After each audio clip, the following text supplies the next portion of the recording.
Hey, so this whole live thing is quite new for me. However, I've just been receiving so many downloads, and it's becoming increasingly clear to me that I need to share it with the world. And the most useful way to share all the messages I'm receiving is social media. So I've been really looking at my relationship with social media and looking at how I can use this as a powerful tool to share all these messages I'm receiving from Source with all of you, with anybody who it resonates with, honestly.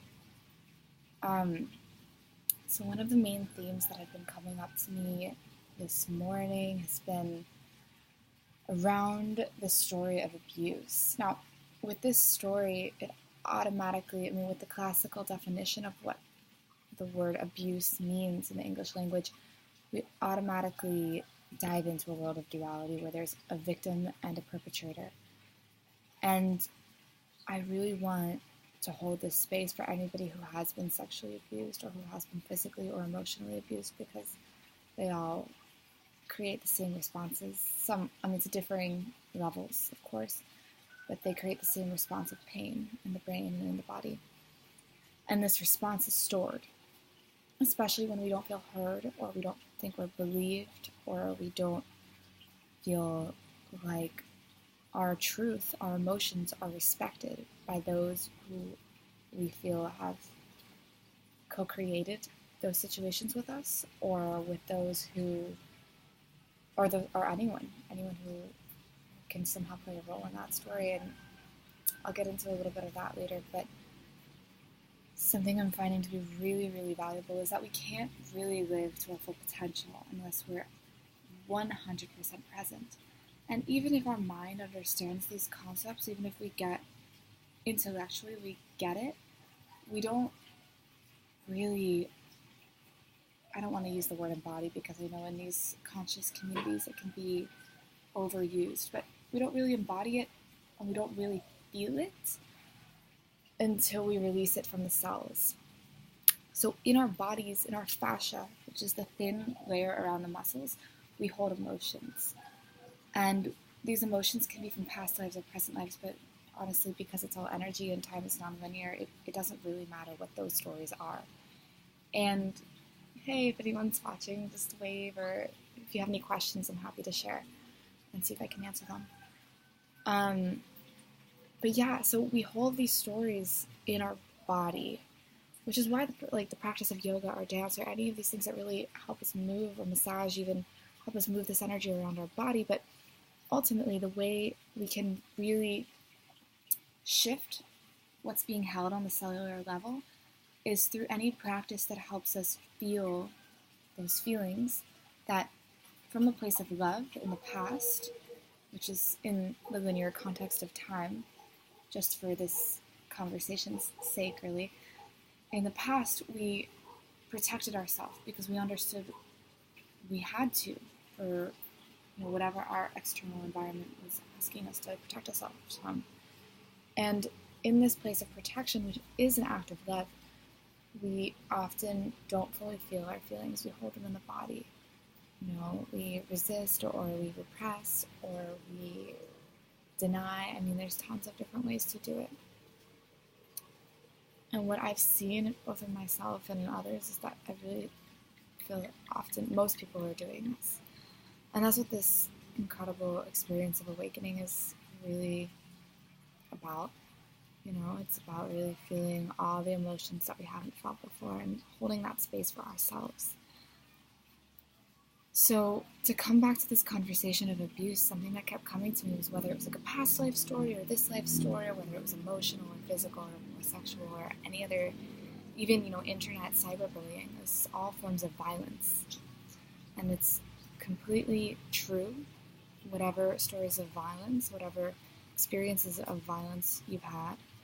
And it's important to honor that truth and to hear your own truth and to feel your own truth.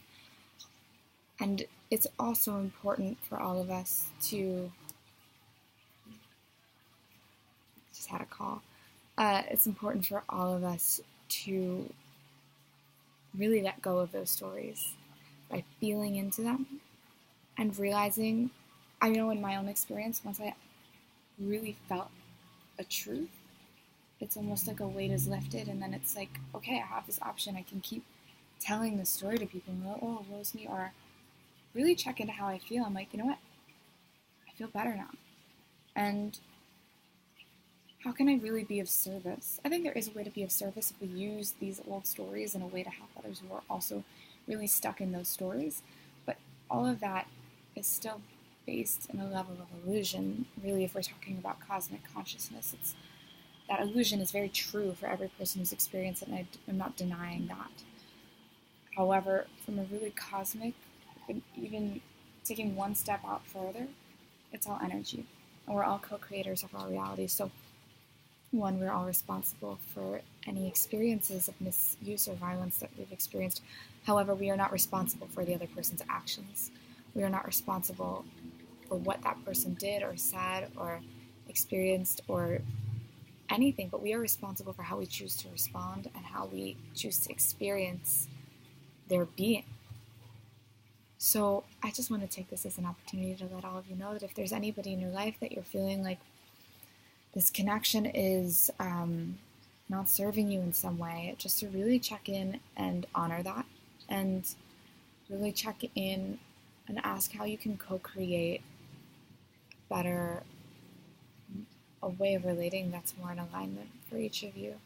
And often, not often, but sometimes the other person isn't really interested or doesn't really understand. And so yeah, I'd love to hear any of your thoughts about how you can hold that space for the other person, whether or not they understand. I know that what's come through to me has been really just about feeling these feelings, allowing them to move on the cellular level so that this emotion can really experience itself through me, and to let go completely of the story, because the only way to really fully create our reality and to fully create our life and to experience our own power, like to its fullest potential, is in presence. And not just, oh, my body is present, but oh, sometimes the mind.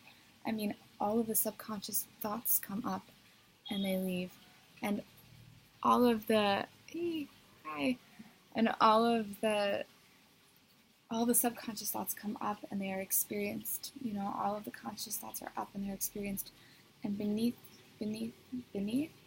there's a space of silence. And in this space of silence, we can co-create to our fullest potential.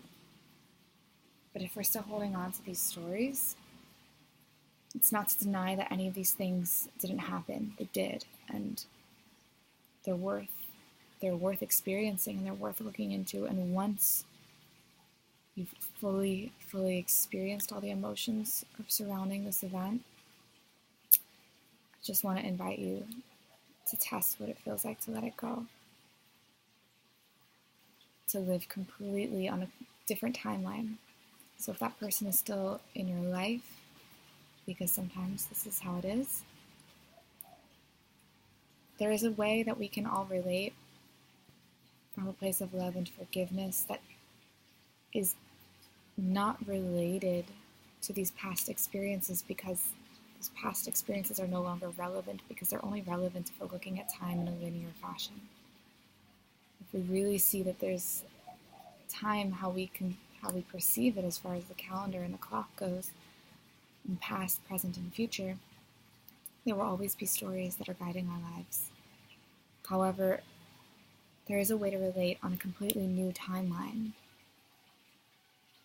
with another person, and if maybe this person and you had some conflict in your relationship in the past, there is a way to relate on this new timeline. So I really want to invite all of you to meditate on that and to test it out. And if you have any questions, just to reach out.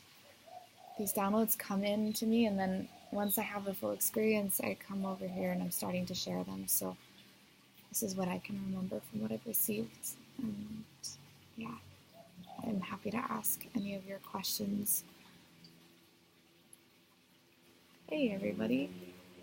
to the guides or to the sources within that I'm experiencing them from.